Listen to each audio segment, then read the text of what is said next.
Maharashtra set exam 2025 assistant professor state eligibility test म्हणजेच assistant प्रोफेसरसाठी पात्रता परीक्षा घेतली जाते आणि ही परीक्षा सावित्रीबाई फुले पुणे युनिव्हर्सिटी अंतर्गत घेतली जाते।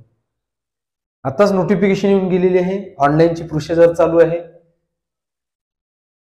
ही महाराष्ट्र सेट एक्झाम ही 40वी एक्झाम आहे आणि ही येणाऱ्या जून महिन्याच्या 15 तारखेला रविवारी होणार आहे ही set exam.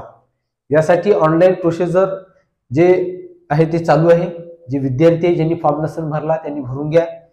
Online फॉर्मची start date ही 24 फेब्रुवारी पासून 13 मार्च पर्यंत आहे। तर लवकरात लवकर फॉर्म भरून घ्या। त्यानंतर यामध्ये जे विद्यार्थी 13 तारखेपर्यंत भरू शकणार नाही त्यांच्यासाठी लेट डेट जे आहे ते आहे 14 मार्च पासून ते 21 मार्च पर्यंत। त्यामुळे लेट फीची वाट न पाहता लवकरात लवकर तुम्ही 13 मार्च पर्यंत तुमची सेट एक्झामचे ऑनलाईनचे फॉर्म जे आहे ते सबमिट करा, कारण त्यामुळे तुमचे पैसे वाचेल, वेळ वाचेल आणि तुम्ही तयारीला लवकर लागू शकाल। बघा, आज आपण पाहणार आहे महाराष्ट्र सेट एक्झाम संदर्भातला जो पेपर आहे त्या पेपर संबंधित आढावा की पेपर कशा पद्धतीचा असणार आहे। त्या पेपरमध्ये सेट एक्झामच्या पेपरमध्ये येणारा जो प्रश्न पॅटर्न आहे किंवा जो सिलेबस पॅटर्न आहे तो कशा पद्धतीने असणार आहे, कोणकोणत्या घटकांवरती या सेट एक्झाम मध्ये प्रश्न विचारण्यात येणार आहे, त्यानंतर पेपर किती असणार आहे, त्यासाठी मार्क्स किती असणार आहे, क्वेश्चन किती असणार आहे, वेळ किती असणार आहे आणि हा कोणत्या भाषेमध्ये असणार आहे, इंग्लिश मध्ये असणार आहे, मराठीमध्ये असणार आहे, हिंदीमध्ये असणार आहे, ते सर्व माहिती, हे सखोल माहिती आज आपण या लेक्चर मध्ये आज घेणार आहे। बघा, यामध्ये आपण पाहणार आहे पेपर क्रमांक 1 आणि पेपर क्रमांक 2। यामध्ये सेट एक्झाम मध्ये 2 पेपर असतात, पेपर 1 आणि पेपर 2। तर पेपर 1 कशाशी संबंधित आहे, पेपर 2 कशाशी संबंधित आहे। तर बघा, काळजीनं तुम्ही लक्षपूर्वक ऐका की कशा पद्धतीने तुम्हाला पेपर सोडवायचा आहे, कशा पद्धतीने तुम्हाला त्या पेपरमध्ये क्वेश्चन आहे, किती मार्क्सचे क्वेश्चन आहे आणि किती तासाचा आहे। तर बघा, हा जो पहिला पेपर आहे हा पहिला कंपल्सरी पेपर आहे, सर्वांसाठी सेम। हा या पेपरमध्ये पहिल्या पेपरमध्ये असणार आहे 50 क्वेश्चन। किती? 50 क्वेश्चन। या पहिल्या पेपरला 50 क्वेश्चन असणार आहे। त्यानंतर ह्या 50 क्वेश्चन साठी पर क्वेश्चन 2 मार्क्स असणार आहे, 2 मार्क्स। आणि या 2 मार्क्सनं जर आपण 50 क्वेश्चनला जर डिवाइड जर केलं तर इथे ते आपलं 100 मार्क्स। पेपर क्रमांक 1 हा 50 प्रश्न असणार आहे। त्यानंतर 50 प्रश्नामध्ये पर प्रश्न 2 मार्क्स असणार आहे आणि हा टोटली 100 मार्काचा पेपर असणार आहे।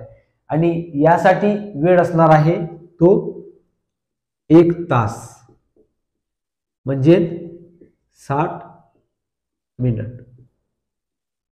किती असणार आहे पहिला पेपर? 1 तासाचा असणार आहे, म्हणजे 60 मिनिटाचा। त्यानंतर पेपर क्रमांक 2, पेपर क्रमांक 2 जो आहे तो हा तुमच्या पीजी सब्जेक्टच्या रिलेटिव्ह या पेपर क्रमांक 2 मध्ये तुम्हाला प्रश्न विचारण्यात येणार आहे। तुम्ही पदव्युत्तर पदवी करत असताना, तुम्ही पीजी करत असताना जो सब्जेक्ट तुम्ही निवडला आहे आणि सेट एक्झाम मध्ये ज्या सब्जेक्टच्या लिस्टमध्ये जे म्हणजे लिस्टमध्ये जे सब्जेक्ट्स आहेत सेटच्या परीक्षेच्या संदर्भामध्ये त्याच सब्जेक्टवरती पेपर होणार आहे ह्या पेपर क्रमांक 2चा। तर तुमचे जे रिलेटिव्ह जे काही पीजीचे सब्जेक्ट असेल, तुम्ही ज्या सब्जेक्ट्समधून तुम्ही सेटसाठी फॉर्म भरलेला असेल तर त्या संदर्भातले प्रश्न याच्यामध्ये पेपर क्रमांक 2 मध्ये येणार आहेत। तर यामध्ये असणार आहे 100 प्रश्न। किती? 100 क्वेश्चन असणार आहे ह्या पेपर क्रमांक 2 मध्ये। त्यानंतर 100 क्वेश्चनला असणार आहे पर 2 मार्क्स। किती? पर 2 मार्क्स। आणि या पर 2 मार्क्सनं जर आपण जर 100ला जर हे केलं त्याच्यामध्ये असणार आहे हा 200 मार्काचा। किती मार्काचा? 200 मार्क्सचा पेपर। आणि यासाठी वेळ असणार आहे 2 तासाचा, 2 तास बरोबर 120 मिनिट। किती मिनिट? 120 मिनिट। लक्षात घ्या। आता अजून पुन्हा तुम्हाला सांगतो मी, पेपर क्रमांक 1 50 क्वेश्चन, पर क्वेश्चन 2 मार्क्स, 100 मार्काचा पेपर, यासाठी वेळ असतो 1 तास म्हणजे 60 मिनिट. त्यानंतर पेपर क्रमांक 2 हा 100 क्वेश्चन असते, पर 2 मार्क्स, 200 मार्क्स, 2 तास म्हणजे 120 मिनिट. अशा पद्धतीनं तुमचे हे दोन्ही जे पेपर्स आहे, पेपर क्रमांक 1, पेपर क्रमांक 2, बघा 50 क्वेश्चन पर 2 मिनिट 100 मार्क्स, त्यानंतर 100 क्वेश्चन, 50 क्वेश्चन 100 क्वेश्चन, हे असणार आपले 100 मार्कासाठी आणि हा असणार आहे आपला 200 मार्कासाठी. म्हणजेच टोटली तुमचा पेपर असणार आहे हा 300 मार्काचा. आता बघूया आपण की या दोन्ही पेपर, हा तो सब्जेक्टचा आहे, याच्याविषयी तुम्हाला काही सांगायचं काही आवश्यकता नाही. तुमचा जो सब्जेक्ट आहे त्याचा अभ्यास तुम्हाला पेपर क्रमांक 2 मध्ये करायचा आहे. प्रश्न पडतो आपल्याला की पेपर क्रमांक 1 चा कसा अभ्यास करायचा. यासाठी आपण जे तुमचा सिलेबस काय आहे, कोणत्या टॉपिक्सवर प्रश्न येणार ते आता आपण तुम्हाला सांगणार आहे. थोडक्यामध्ये सांगणार आहे कोणते कोणते टॉपिक्स तुम्हाला प्रिपेअर करायचे आहे. ओके, तर चला, नोट्स वगैरे असाल तर लिहून घ्या. मी इथे एक एक टॉपिक्स लिहितो, तुमच्या नोट्समध्ये सुद्धा तुम्ही उतरून घ्या. ओके,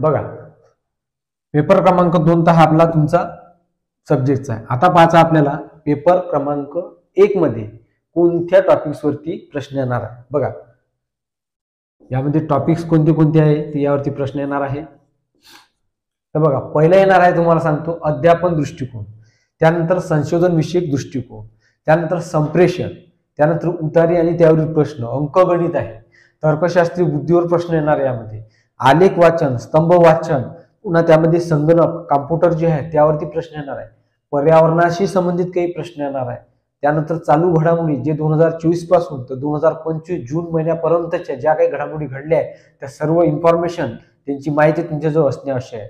त्यानंतर नवीन जे काही म्हणजे NEP आहे, म्हणजे नॅशनल म्हणजे जे न्यू एज्युकेशन पॉलिसी आहे, या संदर्भात काही नवीन शैक्षणिक संबंधित काही धोरणं आलेली आहे केंद्र सरकारचे, स्टेट गव्हर्नमेंटचे, काही संस्था आहे, प्रणाली आहे, शासन प्रणाली आहे, या संबंधित जे माहिती आहे ते तुम्हाला असली पाहिजे.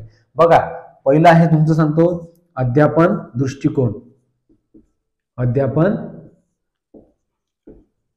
दृष्टिकोन हा पहिला टॉपिक आहे तुमचा, अध्यापन दृष्टिकोन. आता अध्यापन दृष्टिकोन म्हणजे काय, तर बघा आज असणारे तुम्ही सर्व विद्यार्थी उद्याचे भावी अधिव्याख्याता होणार आहे, कोणी शिक्षक होणार आहे, कोणी लेक्चरर्स होणार आहे, कोणी प्रोफेसर होणार आहे. त्यासाठी प्रत्येकाने सर्वप्रथम आजच मी एक शिक्षक आहे असे समजून शिक्षक कसा असावा, त्यासाठी तिची पात्रता काय आहे, गुण काय आहे, स्वभाव कसा असला पाहिजे शिक्षकाचा, त्यानंतर अभ्यास करून जे आवश्यक गुण आहे, शिस्त आहे, वर्गातील संभाषण आहे, या विषयांवर जे आहे तर तुमचं प्रभुत्व असलं पाहिजे, विद्यार्थ्यांवर नियंत्रण असलं पाहिजे, किंवा विषयाचे सखोल ज्ञानार्जन तुमच्याजवळ असलं पाहिजे. या सर्व घटकांवरती उत्तम ज्ञान संपादन करून आत्मसात केल्यास परीक्षेला यावरती जर प्रश्न जर आला तर व्यवस्थित तुम्हाला सोडवता येणार आहे. कोणत्या टॉपिक्सवरती, अध्यापन दृष्टिकोन या टॉपिक्सवरती. त्यानंतर संशोधन विषयक दृष्टिकोन 2 नंबरला आहे, संशोधन विषयक दृष्टिकोन. बघा हा जो संशोधन विषयक दृष्टिकोन आहे यामध्ये तुम्हाला सांगतो PhD मध्ये संशोधनाचा सर्वात जास्त भाग असतो. कशामध्ये, PhD मध्ये. जे संशोधन करतात विद्यार्थी पुढे भविष्यामध्ये ज्यांना शिक्षक होऊन संशोधन करायचे आहे त्यांनी, आपण स्वतःच संशोधन किंवा एक संशोधक आहे, त्या संशोधनात कोणत्या गोष्टीचा समावेशामुळे कशी वर्गवारी असायला पाहिजे, त्यांचे प्रकार कोणते, मानके कोणती, आपण केलेले संशोधन कसे चांगले होईल, या सर्वांचा सखोल अभ्यास जर केल्यास नक्कीच या घटकांवर जर तुम्हाला जर प्रश्न आला तर तुम्ही सोडू शकता. बघा PhDच्या आधी MPhil ची पदवी होती, म्हणजे PhDचं संशोधन करण्याच्या आधी MPhil केल्यानंतर, MPhil ही पहिली पायरी होती संशोधनाची, पण आता ते म्हणजे शिक्षण विभागाने जे आहे ते MPhil ची डिग्री कॅन्सल केलेली आहे. तर त्यामुळे PhD साठी आता UGC मार्फत पेट एक्झाम घेऊन तुम्ही PhD करू शकता. त्यासाठी तुम्हाला UGC मार्फत नेट एक्झामचा फॉर्म भरून तुम्हाला नेट द्यावी लागेल, सेट द्यावी लागेल. नेट सेट जर तुम्ही क्वालिफाय जर असले तर तुम्हाला पीएचडी साठी म्हणजे आता पेटची एक्झाम जी आहे ती कॅन्सल झाल्यामुळे तुम्हाला पेटची आवश्यकता असणार नाही. त्यामुळे जे विद्यार्थी पीएचडी करणार आहे भावी काळामध्ये, तुम्हाला असं वाटतं की मी पीएचडी करू, तर त्यासाठी तुम्हाला ही माहिती तुमच्याजवळ असली पाहिजे. त्यानंतर तिसऱ्या नंबरला आहे बघा संप्रेषण. तिसऱ्या नंबरचा आहे संप्रेषण. संप्रेषण म्हणजे काय, तर संवाद. म्हणजे आपण आधीच्या काळामध्ये वेगवेगळे संवाद होते, आवाजाच्या खुणांवरती संवाद केला जात होता. भाषा अवगत नव्हती, आधी भाषा नव्हतीच, नंतर आवाजाच्या खुणांवरती म्हणजे जे हातवारे यावरती खुणा करून संवाद साधला जात होता आधी. आता भाषा निर्मिती झाल्यामुळे, भाषांचं महत्व आल्यामुळे आता भाषेच्या माध्यमातून आपण संवाद करतो. तर संवाद हे विद्यार्थी आणि शिक्षक या दोन घटकांमध्ये ज्ञानाची देवाणघेवाण करत असतो. काय करत असतो, देवाणघेवाण. म्हणजे जो संप्रेषण आहे, संप्रेषण देवाणघेवाण करणे. कोणत्या, तर जे दोन घटक आहेत, कोणते कोणते, एक शिक्षक आणि विद्यार्थी. तर या घटकांमध्ये ज्ञानाची देवाणघेवाणीचे जे काही साधन आहे किंवा माध्यम आहे, त्यामुळे चांगल्या प्रभावी संप्रेषणाची जी माहिती आहे ते असणे आवश्यक आहे. यावरती सुद्धा तुम्हाला प्रश्न विचारू शकते संप्रेषण. त्यानंतर चौथा घटक आहे उतारे. यावरील प्रश्न.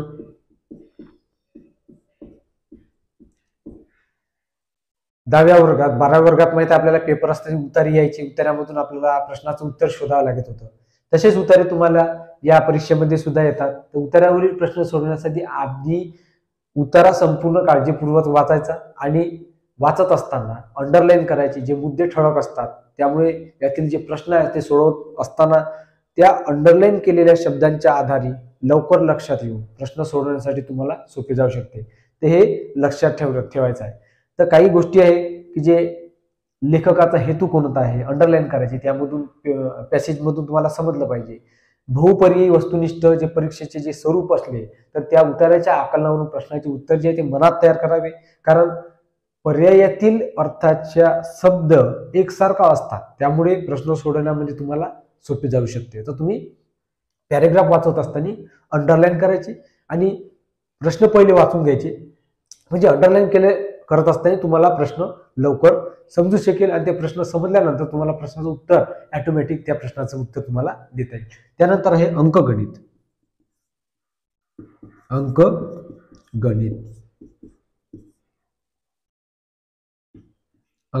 ओके.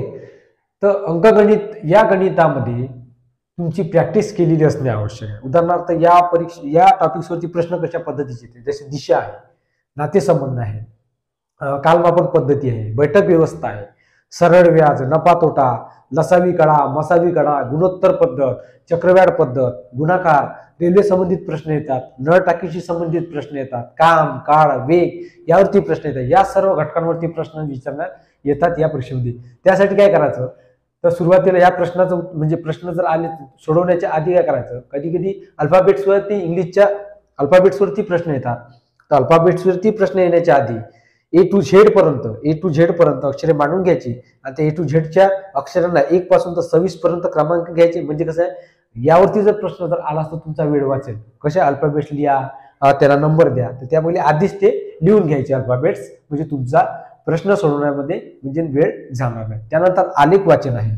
6 नंबरला आहे आलेख वाचन आणि एक आहे स्तंभ वाचन. बघा, आलेख वाचन आणि स्तंभ वाचन यामध्ये आपण 10व्या वर्गामध्ये शिकलो आलेख. तर त्याच पद्धतीचे आलेख या पेपरमध्ये येतात, फक्त तुम्हाला प्रश्न सोडवला. एक आलेख असतो, त्यांना म्हणजे आकडेवारी दिलेली असते, वर्षवारी दिलेली असते आणि त्या वर्षवारी आकडेवारीच्या संदर्भामध्ये जे नफा तोटा आहे अशा संदर्भामध्ये प्रश्न दिलेले असतात. आलेख मधून किंवा जे स्तंभ मधून ते तुम्हाला तो आलेख पाहून तुम्हाला समजून घेऊन त्या प्रश्नाचे उत्तर सोडायचे आहे. आलेख स्तंभ या प्रश्नाचे जे उत्तर आहे त्या ठिकाणीच असते, फक्त आपल्याला ते सरावाद्वारे प्रश्नांची उत्तरे सोडवण्यासाठी सोपे जाते. तुम्ही जर सराव केला तर प्रश्नाचं उत्तर जर आलंच तुम्हाला आलेख स्तंभावरती किंवा जे वाचन जर तुम्ही जर केलं, त्यांना समजून घेतलं, तर तुम्ही आलेखवरती प्रश्न जर आला तर तुम्ही सोडू शकणार. त्यानंतर नफा तोटा आहे, शेकडेवारी पद्धत आहे, गुणोत्तर पद्धत आहे, सरासरी पद्धत आहे, पूर्णांक, अपूर्णांक, रोखे प्रश्न, त्यानंतर भागाकारवरती, दशमान पद्धतीवरती प्रश्न येतात. म्हणजे इत्यादी प्रश्न जे आहेत ते यामध्ये सुद्धा विचारण्यात येते आलेख वाचन आणि अंकगणितामध्ये. पुन्हा जर आपण पाहिलं तर तर्कशास्त्रीय बुद्धीवरती प्रश्न विचारण्यात येतात. त्यानंतर पर्यावरणाशी संबंधित प्रश्न विचारण्यात येतात. तर पर्यावरणाचा जो पार्ट आहे तर तो तुम्हाला वाचून घ्यायचा. जसं पर्यावरण दिन दिन वाचून घ्यायचे, पर्यावरण दिन कोणत्या तारखेला आहे, पर्यावरणाशी संबंधित जे काही घटक आहे, एमपीएससी जे काही पुस्तक आहे तर ते थोडा जे चॅप्टर्स आहे त्याच्यामधून वाचून घ्यायचं आहे. चालू घडामोडीमध्ये 2000 बघा, चालू घडामोडी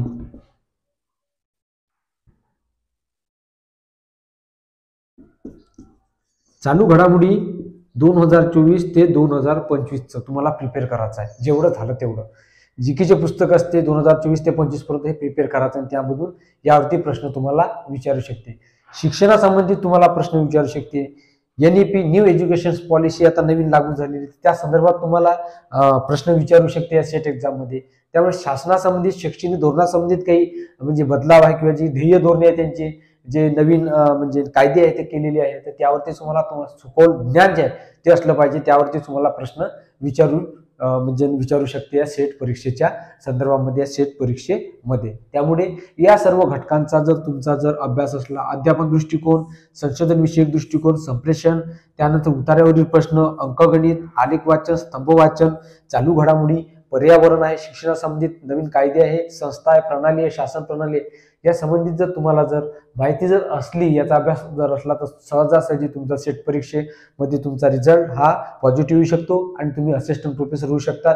आणि असिस्टंट प्रोफेसर झाल्यानंतर तुम्ही कोणत्याही कॉलेजवरती CHB लेक्चर्स म्हणा या परमनंट म्हणा, तुम्ही तुमचं जे ध्येय म्हणजे आहे ते कम्प्लीट करून तुम्ही ज्ञानार्जनाचं जे काम आहे चांगलं ते तुम्ही करू शकता. म्हणून अशा पद्धतीचे हे प्रश्न जे आहे या चॅप्टरवरती तुम्हाला परीक्षेमध्ये येणार आहे.